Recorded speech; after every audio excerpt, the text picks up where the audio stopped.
Mrembo na mwanamuziki wanamuita Aggy Baby amesema kwamba mwanaume ambaye of course anajipanga kwa ajili ya kumuoa ama mwanaume ambaye atakuwa anahitaji kumuoa kwa naye kimahusiano ni lazima ajipange, kwa sababu ana matumizi makubwa sana ya fedha, na akasema ajipange kwa sababu ana matumizi mengi ambayo anatumia kwa siku.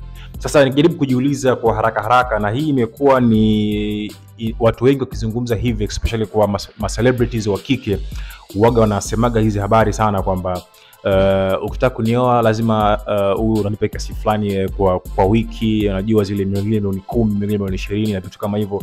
Sasa hapa Aggy Baby anasema ni kwamba yeye ili kutaka kuweza kumuoa kwa mwanaume yote ambaye atakuwa kavutiwa naye, amempenda, anataka kumuoa, ni lazima mpate shilingi milioni 8 kwa wiki. Hiyo ni pesa ya matumizi, na hapo yeye mwenyewe anakuambia hapo ni kwamba amejaribu kuipunguza kutokana na kupunguza baadhi ya vitu ili kwamba asimuumize sana huyo mtoto wa kiume ambaye atakuwa amechukua uamuzi wa kumuoa. Sasa hebu tuambie wewe una mtazamo gani juu ya hizi kauli, especially kwa watu wa kike au celebrities kuzungumza vitu kama hivi? Hizi huaga zinakuwa ni kweli ama ni uongo?